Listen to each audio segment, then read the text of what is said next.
मित्रों, वैशाख माह की शुरुआत हो चुकी है। इस माह में आने वाली अमावस्या बहुत महत्वपूर्ण मानी गई है।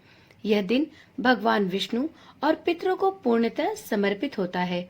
मान्यता है कि इस दिन यदि आप पवित्र गंगा नदी या किसी भी पवित्र नदी में डुबकी लगाते हैं और अपने पितरों को तर्पण, पिंडदान, हवन और ब्राह्मणों को भोजन कराते हैं, तो यह आपको उत्तम गति प्रदान करेगा।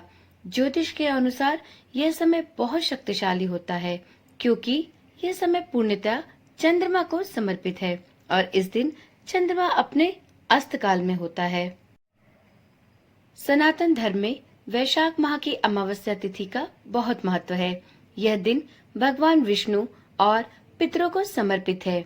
मान्यता है कि इस दिन पवित्र नदियों में स्नान करने से पापों से मुक्ति मिल जाती है और श्री हरि विष्णु की कृपा भी बरबसी प्राप्त होती है। आज की वीडियो में हम जानेंगे अमावस्या तिथि कब है, इसका शुभ मुहूर्त क्या है। साथ में ये भी जानेंगे कि आज के दिन पितरों को प्रसन्न करने के लिए किस एक विशेष चीज का दान करना सबसे ज्यादा लाभप्रद होगा। साथ में अमावस्या तिथि पर पीपल के वृक्ष की पूजा कैसे की जानी चाहिए, इसके बारे में भी जानेंगे। तो देर न करते हुए वीडियो को शुरू करते हैं। ओम नमः शिवाय, जय श्री कृष्णा। आप सभी का सनातन धर्मसार चैनल पर बहुत बहुत स्वागत है। तो चलिए जानते हैं वैशाख अमावस्या की शुभ तिथि और इसका मुहूर्त क्या होने वाला है। पंचांग के अनुसार वैशाख अमावस्या 7 मई 2024 को सुबह 11:40 पर प्रारंभ होगी और अगले दिन 8 मई 2024 को सुबह 8:51 पर समापन होगा। उदया तिथि की मान्यता के अनुसार वैशाख अमावस्या 8 मई बुधवार को मनाई जाएगी और दर्श अमावस्या 7 मई को होगी। तो इस प्रकार से आपको अमावस्या तिथि पर जो भी कुछ दान पुण्य करना है वो आप 8 मई को बुधवार के दिन कर सकते हैं। अमावस्या हर माह आती है। इस दिन विवाह, सगाई, मुंडन और गृह प्रवेश जैसे मांगलिक काम नहीं किए जाते, परंतु अमावस्या को पवित्र गंगा नदी में स्नान करना, पितृ तर्पण करना, पितृ पूजा करना, पिंडदान, हवन और ब्राह्मणों को भोजन कराने जैसे धार्मिक कार्य जरूर किए जाते हैं और यह बहुत ही शुभ माने जाते हैं। चलिए जानते हैं वैशाख अमावस्या पर पूजा का शुभ मुहूर्त क्या होगा। तो देखिए मित्रों, स्नान दान के लिए अमावस्या के दिन शुभ मुहूर्त होगा सुबह के 4:10 से सुबह के 5:35 तक। वहीं अमृत काल का मुहूर्त होगा सुबह के 9:09 से लेकर सुबह के 10:37 तक। वीडियो में आगे जानते हैं वैशाख अमावस्या की पूजा विधि। पितरों की आत्मा की शांति के लिए वैशाख अमावस्या पर तर्पण एवं उपवास करना चाहिए और आप किसी भी गरीब या जरूरतमंद व्यक्ति को दान दक्षिणा दे सकते हैं। इससे संयम, आत्मबल और आत्मविश्वास में बढ़ोतरी होती है। इस अमावस्या के दिन स्नान के जल में काले तिल अवश्य डालें और उस जल से स्नान करें। इससे शनि के दोषों का शमन होता है, बिगड़े काम बनते हैं। वैशाख अमावस्या पर पीपल के पेड़ के नीचे दीपक जलाने से व्यक्ति सभी प्रकार की व्याधियों से छुटकारा पाता है। वैशाख अमावस्या पर पितरों का स्मरण अवश्य करना चाहिए। उनके लिए जल, काले तिल, सफेद फूल और कुशा से तर्पण अवश्य करना चाहिए। इससे पितर प्रसन्न होते हैं और आपको अपना आशीर्वाद प्रदान करते हैं। साथ ही जिन जातकों पर पितृदोष है, उन्हें पितृदोष से भी मुक्ति मिलती है। वैशाख महीने की अमावस्या को सतुवाई अमावस्या भी कहा जाता है, क्योंकि वैशाख अमावस्या पर सत्तू का दान करना बहुत ही उत्तम और शुभ माना जाता है।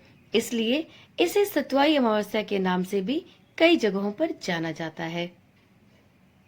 वीडियो में आगे जानते हैं कि अमावस्या तिथि पर पीपल के वृक्ष की पूजा कैसे करनी चाहिए। तो मित्रों, शास्त्रों के अनुसार सर्व पितृ मोक्ष अमावस्या के दिन पीपल की पूजा का विशेष महत्व है। ऐसा कहा जाता है कि इस दिन पीपल की पूजा करने से पितृ देवता प्रसन्न होते हैं। इस दिन पितरों को प्रसन्न करने के लिए प्रातःकाल उठकर नदी में स्नान करें और उसके बाद पीपल के पेड़ को स्पर्श कर उसकी पूजा अर्चना करें। पीपल के पेड़ के नीचे घी का दीपक जलाने से पहले इस बात का भी विशेष ध्यान दें कि पीपल के पेड़ के नीचे घी का दीपक नहीं जलाते। पीपल पेड़ के नीचे सिर्फ सरसों के तेल का ही दीपक जलाया जाता है।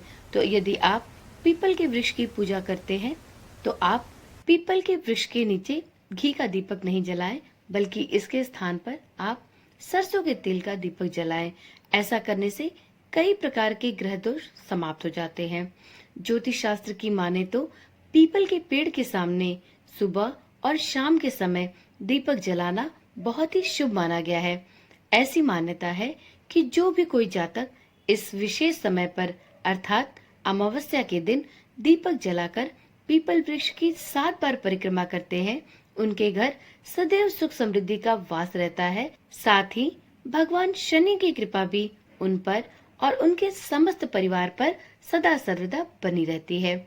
ऐसे में यदि किसी व्यक्ति की कुंडली में शनि दोष है तो उसे शनि दोष की पीड़ा से मुक्ति पाने के लिए प्रत्येक शनिवार और अमावस्या के दिन ध्यान रखें, अमावस्या का दिन पीपल के वृक्ष की पूजा करने के लिए सर्वोत्तम माना गया है।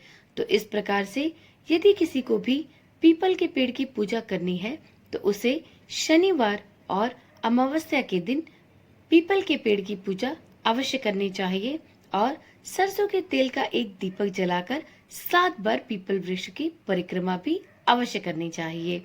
तो चलिए वीडियो में आगे जानते हैं कि इस वैशाख अमावस्या या सतवई अमावस्या के दिन कौन सा ऐसा दान है जिसे आपको अवश्य करना चाहिए। इसे करने से आपके पितृ प्रसन्न होते हैं और आपको पितृ दोष से भी मुक्ति मिलती है। ये तो आप सभी जानते हैं कि किसी भी अमावस्या पर दान पुण्य को सबसे ज्यादा महत्व दिया जाता है, परंतु वैशाख माह में एक ऐसा दान है जिसे करने से आपके पितृ प्रसन्न होते हैं और आपको पितृ दोष से भी मुक्ति मिलती है। तो चलिए जानते हैं कि वो ऐसा कौन सा दान है और किस चीज का दान है जिसे आपको वैशाख अमावस्या या सतुई अमावस्या के दिन अवश्य करना चाहिए। तो मित्रों, वैशाख माह में जल का दान, जी हाँ, वैशाख माह में जल का दान सबसे महत्वपूर्ण माना गया है, क्योंकि वैशाख माह में गर्मी अपनी प्रकाष्ठा पर होती है। इस वजह से वैशाख माह में जल के दान को सबसे बड़ा तीर्थ करने के समान पुण्य प्रदान करने वाला माना गया है। जो भी कोई व्यक्ति अमावस्या पर या यूं कहें कि जो भी कोई व्यक्ति वैशाख अमावस्या पर अपने पितरों को प्रसन्न करना चाहता है, श्री हरि विष्णु की कृपा का पात्र बनना चाहता है, उसे जल का दान इस वैशाख अमावस्या के दिन अवश्य करना चाहिए। जल का दान करने से व्यक्ति को तीर्थ करने के समान पुण्य प्राप्त होता है।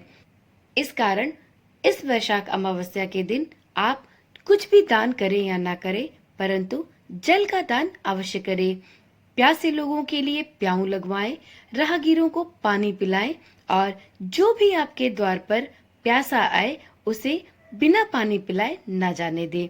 आप इस दिन राहगीरों के लिए प्याऊ की व्यवस्था कर सकते हैं, कहीं पर भी प्याऊ का दान कर सकते हैं या स्वेच्छा से पानी पिलाने के कार्यक्रम को भी आयोजित कर सकते हैं। इस प्रकार से इस वैशाख अमावस्या पर जल का दान करके आप श्री हरि विष्णु की कृपा के पात्र बन सकते हैं।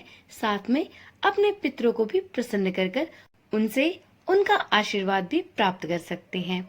तो मित्रों, आज की वीडियो यहीं पर समाप्त करते हैं।